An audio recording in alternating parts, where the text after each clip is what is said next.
Hello, welcome. Today we're going to be looking at the results of my draft for Season 8 of the VBL-S.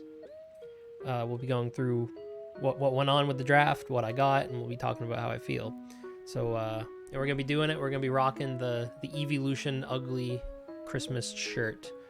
So yeah, let's just go right into it. So like I said, this is Season 8 of the VBL-S, and I am the coach of the Dover Dhelmise. Now, who are the Dover Dhelmise? We're a pretty new team here. This is my second season with the VBL, my second season of draft in general. I am Sora. You can call me Tyler if you want. So last season, like I said, my first season playing draft, we ended up with a 6-1 record in the regular season, which I was quite happy with. My expectations going in were like, oh, let's win 2 or 3 matches and see how it goes, right? My expectations were pretty low because I was pretty inexperienced. Things went really well. Had a bit of a, wouldn't call it like a rough ending to the season, but didn't really end out the season as well as I was hoping. Ended up losing in the second round of the playoffs. But overall, very happy with how things went. So we're back for another season. So the draft. How does the draft work? So each team, there were 24 teams total, split into 2 conferences, and each conference has a pool of all of the legal Pokemon. All the legal Pokemon include anything in the Paldea Dex that is not a Paradox Pokemon, one of the Beads of Ruined, or one of the Box Legends. Each Pokemon is assigned a tier value, so if you're experienced with Draft League format, this will be pretty obvious to you, but stronger Pokemon get given a higher value and weaker Pokemon get given a lower value, and then every team has a budget to use for drafting. So our budget for this season was you have 55 points to pick 11 Pokemon. So there's a real, you have to balance taking expensive Pokemon that will eat up your budget very quickly versus taking cheaper Pokemon that have maybe more value that will help you get more viable options out of your draft. So in this draft, I picked 7th overall. It's a snake draft, so you go from 1 to 12, and then you go back from 12 to 1, and you do that until everyone has 11 Pokemon. Going into the draft, I didn't have any real concrete plans on what I wanted to pick. Once I had the draft order, I started to look at what might be realistic for me to get. I had a pretty good suspicion that some of these 9-pointers were going to go before I had a chance to get them. So I started from like what I would be interested in that was available and went from there. So, the team kind of built itself organically as the draft went on, and I saw what was available. So my first pick, I went for a 9-pointer. Went for a Hydreigon. This Pokemon is currently a meta threat in VGC. It's very popular. Has great offensive coverage off of a 125 base special attack. It can cover almost every type offensively with its wide move pool. And I guess I'll give this disclaimer once. So I'll be showing offensive and defensive coverage information for all of my picks, or almost all of my picks. One thing to note is that with the advent of terrestrialization, you can pretty much cover for any type, right? I did not include terrestrialization in these coverages. So for example, Hydreigon commonly will terrestrialize into either Poison, Seal, or Fire to cover for his weaknesses or boost his offenses. I'm not really accounting for the fact that you could terrestrialize into any of the 18 types and run Terra Blast. Or just, terrestrialization in general when it comes to offense and defense. So just keep that in mind. These values here show only the base form of the Pokemon and the moves that it learned that seem viable. So yeah, good offensive coverage. Also gets access to Tailwind. So very strong Pokemon. I actually haven't used it before, but it's I've played against it a lot. So I'm pretty hopeful that this guy will help me out a lot this season. To follow that pickup, I went with Meowscarada for 7 points. I've been using Meowscarada in game actually, and I'm a huge fan of this Pokemon. I like the nickname Meowshifu for this thing because it has a move called Flower Trick, and it always crits, and it never misses. So it's kind of like Urshifu's Wicked Blow. It's a very interesting Pokemon. It's like the 8th fastest in the entire format out of legal Pokemon. And it has a pretty good move pool, and since it has Protean, which allows you to switch your type into whatever type of the move you're using offensively or defensively, it can get stab on any of those moves without having to Terrasilize. Now, Protean was nerfed in this generation. It only affects once per switch-in, but it's still, still is pretty good if you use it correctly. So this thing can deal out a ton of damage, with like a choice band set. It can be more supportive. It actually learns Trick Room, which is kind of funny. There's like Ally Switch too, I think. So yeah, I think this is a very interesting Pokemon. I've enjoyed using it a lot. So I saw it available for 7 points. I thought it might be worth more, so I took it. With the third pick, I went with the water version of the regional Tauros form. So this is a water fighting type Pokemon with access to Intimidate, which is pretty good, but quite nerfed, I think, in this generation, thanks to Covert Cloak. Sorry, not Covert Cloak, Clear Amulet. I don't know why I wrote Covert Cloak in my notes. Yeah, Clear Amulet prevents stat drops, which is like, it's Clear Body as an item, so Intimidate won't work against anything with that item, which is pretty common as an item on physical threats like, Garchomp, even like Scizor. But it also has access to Anchor Point, which is has some synergy with Meowscarada, because Flower Trick will always crit, so you can activate Anchor Point. I won't go too deep into all the ideas I have thought up for this team, but I know that that's a pretty common thing that people have been trying out in VGC, so not really a secret. Yeah, this Pokemon's got pretty decent stats. 100 base speed's pretty good. I think the average speed it's around the 80s in this pool of Pokemon, so pretty decent speed. Physically bulky, not really great on the special side, but you can adjust for that. It's 110 attack isn't terrible either, and it gets pretty good coverage. Water and fighting are pretty good stabs, and then it gets ground, which is pretty good. And it also gets rock. So yeah, interesting Pokemon. Like I said, I wanted a water type. There weren't a lot of them that stuck out to me, so I figured this was a good option for that. With the fourth pick, I was a little unsure about this pick, but I took Florges for 5 points. I wanted a fairy type because at the time I had a lot of fairy weaknesses, and there weren't like a ton of fairy types on the board that stood out to me. So I was like, okay, if I don't take one soon, I probably won't get one. And I'll have to use, if I need a fairy type move or fairy stab, I'll have to use Terastallization. So I grabbed Florges. Now this Pokemon is very specially bulky. 154 base special defense is very, very high. And 112 special attack, it's not terrible. This thing can set up a little bit. With the right support, it could probably be pretty good, but it's very frail in the physical spectrum, and its type coverage is not the greatest offensively. It just doesn't get a lot of different type moves. But yeah, so its speed's kind of middling, right? Like 75, it's not fast enough to outspeed a lot of things. It's not slow enough to be great in Trick Room, but like with Tailwind or some other form of speed control like Icy Wind or Bulldoze, this thing could be pretty interesting. I don't have super high hopes for this, especially for my fourth pick, but I think it could be pretty good in the right scenario, especially if my opponent doesn't have very many strong physical attackers. With the fifth pick, I went with one of my all-time favorite Pokemon. I took Scizor for 6 points. Scizor is there to cover for, I had like 3 fairy weaknesses at this point, right? So I needed something to kill fairies with. So Steel is a great type for that, obviously. It resists a lot of things. It has a 4x fire weakness, but Terastallization, you can play around that with like a Terra Water or something to that effect. Yeah, I love this Pokemon. It's one of my favorite Pokemon of all time. It's got a pretty high attack stat of 130, and it's pretty bulky defensively. Despite its low HP stat, it has 100 defense. A little bit frail on the special side, but not terrible.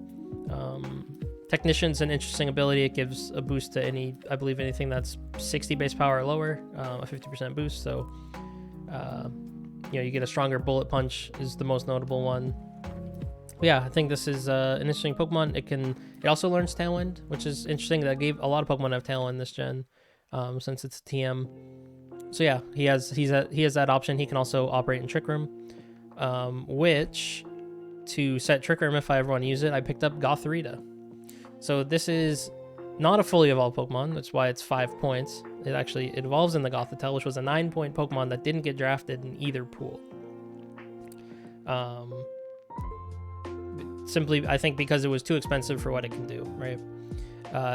As a support Pokemon, it's a pretty complete package, Gothorita. It has Trick Room, it has Imprison, it has Fake Out, it has like Fake Tear, stuff like that. It has 2 very, very viable abilities in Shadow Tag and Frisk. Shadow Tag is going to block your opponent from switching while this Pokemon's on the field, unless they're Ghost type themselves. Or is it Dark type? I don't remember. And Frisk will tell you, when you switch in Gothorita, it will tell you what items your opponent is holding. Which is very powerful in best of 3, because you get that information immediately. You can write it down in your notes, and you just know. You don't have to like fish for that information. You just get it, right? So it's very good. And now this Pokemon's not fully evolved, so it can hold Eviolite, and it's actually quite bulky with it, thanks to having 70 and 85 defense and special defense respectively. So might be able to take a few hits and provide its support. So I didn't have Fake Out yet. I had Trick Room on Meowscarada as an option, but probably not generally going to be using Trick Room Meowscarada. So yeah, this seemed like a pretty good pick to me for 5 points. Next, I reached into the bag a little bit, and I grabbed Toedscool for 2 points. And I don't have any coverage for this guy here because he's probably never pressing an offensive move, because look at his stats. They're pretty bad. 70 speed's honestly not terrible for a not fully evolved Pokemon. I mean, look at his legs, right? I bet he could run pretty fast. He's got 100 special defense, which, you know, if I was using this instead of Gothorita, I could give it a Violet, and that's pretty especially bulky at that point. His physical defense he's like paper on that end, but this thing gets access to Spore. It gets access to Trick Room, Rage Powder. It's, you know, it's a 2-pointer, right? It's not making or breaking the draft, but I saw it there. I wasn't sure what else I wanted to pick at that point, so I was like, okay, let's just, sleep's always good if we get a chance to get it off, so might as well grab it for 2 points. With the 8th pick, I wanted an electric type for my team, so I was actually back and forth on electric types a lot. It was like this, there was Luxray, there was Ampharos, there was all the Rotom forms, and I went the Bellibolt. I don't know if this was the best choice, but it's a fairly bulky Pokemon. It's got high HP and pretty decent defense and special defense. It's very slow, so this could be one of my Trick Room Pokemon. It's got an okay special attack stat, but its ability, Electromorphosis, when it gets hit by an attack, it gets the charge effect, which will double damage of its next electric type attack. And that's really all this Pokemon does, right, is electric type attacks. It has access to Muddy Water, and it has access to, I think, Hyper Voice. And then Terra Blast, obviously, but it's an electric type. It wants to suppress electric type attacks. I don't know exactly what to expect from this Pokemon, but I had kind of had my eye on it as something that might be interesting. So I guess we'll see how it goes. It was 5 points, so it's somewhat expensive, but yeah, I wanted an electric type, and you know, this one's maybe cool. I guess we'll find out. With the 9th pick, I went for Clawitzer for 5 points. I've never used or seen this Pokemon really before, but it seems like it could be kind of interesting. It's got 120 base special attack, and its ability, I think it's called Mega Launcher. It will boost the attack of any like shooting. Let me look at the exact terminology for that.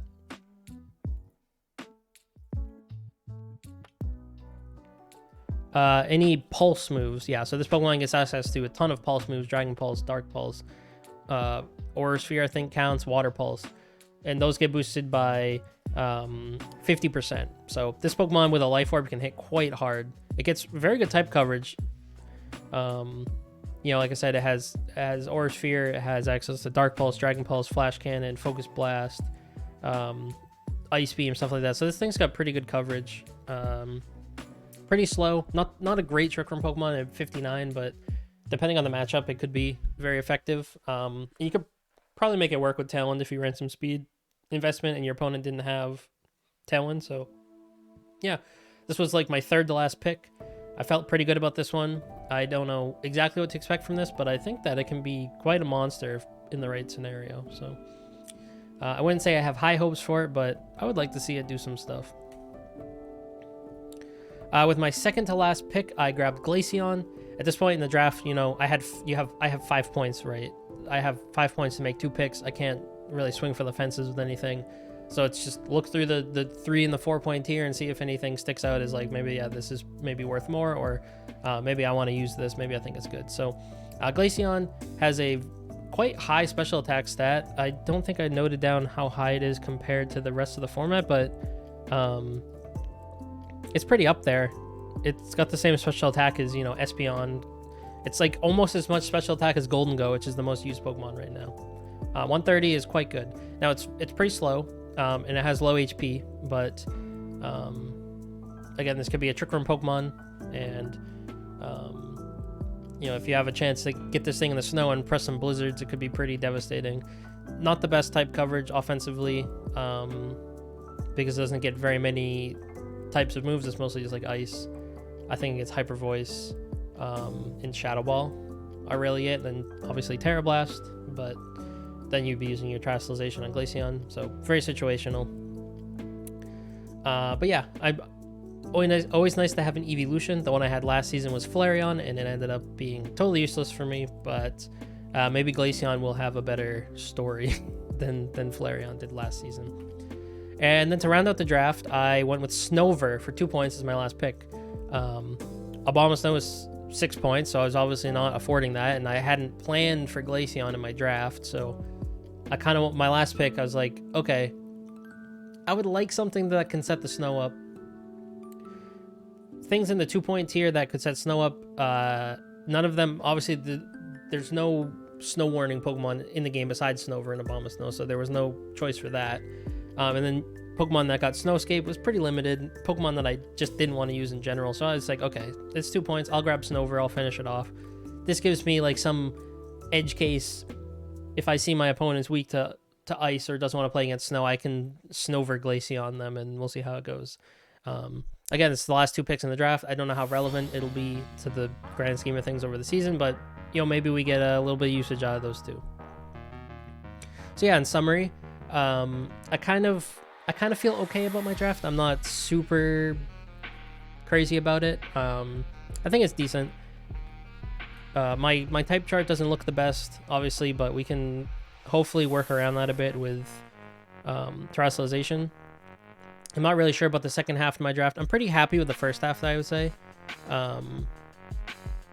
Like I feel like those picks will be pretty effective for me. I mean, you'd have to hope so, right? If you screw up your first 5 picks, you're kind of screwed for the whole thing. But yeah, I have a fairy weakness, which is kind of tough, but only 3 of my Pokemon are actually weak to it, and I'd say at least 2 of them, Hydreigon and Tauros, will be common Terra targets. So I'm not reading too much into those weaknesses because they'll probably be covering for those.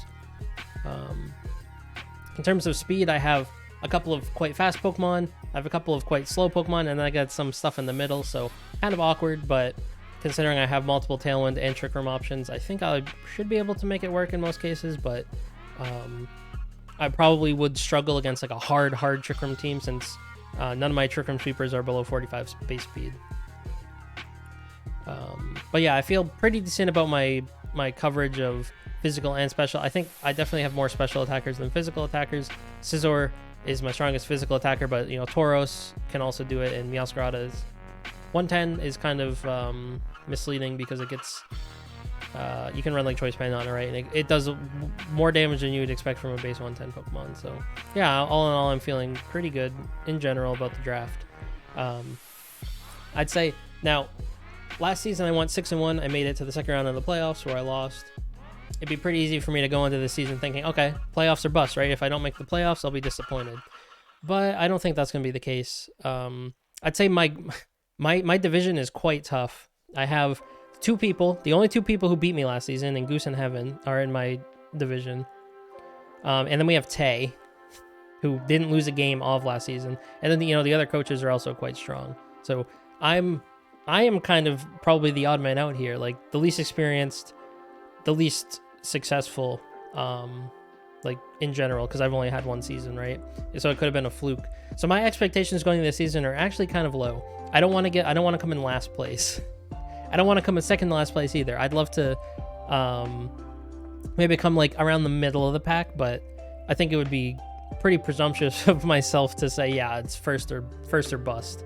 I'd say my expectations are pretty limited, but I don't know. That means I'm also up to be surprised by how well I do, right? I won't be as let down if I do poorly, but I'll be pleasantly surprised if I do well. So, I guess we'll have to see how it goes. So yeah, we'll be starting in like a week or two. I don't know exactly when the first, I think it's probably next week is the start. So from then on, for the next like 8 weeks or so, I think there'll be at least one draft league video a week, where I'll go over my team that I built, and then we'll have the actual game, and then occasionally we'll have some like some post-game commentary, or maybe even like a post-game discussion with the opponent. I have some other ideas for videos that are upcoming as well. I had a suggestion on my last video, which for some reason like popped off. It's already like, it's got over 1,000 views. Was not expecting that from a video I ever posted, but I got a suggestion on that video to build a team using my favorite Pokemon, no matter how good they are. So I actually started looking at that a little bit, and I might end up making a video about that. I'm not sure. Depends on how it comes out, but yeah, so be on the lookout for some draft league content for me coming over the next few weeks as we play through the season. I'm hoping to get some more collabs together with some of the other coaches at some point, and provide some more content either on my channel or on theirs. So yeah, thanks for watching. If you have any thoughts about this draft, feel free to leave them in the comments. Tell me what your favorite Pokemon in here is, what you think the best Pokemon is here, what you think the worst Pokemon is. Just any thoughts in general, feel free to leave them. I'd love to hear them. So yeah, that'll do it for now, and we'll see you soon for week 1. Thanks for watching.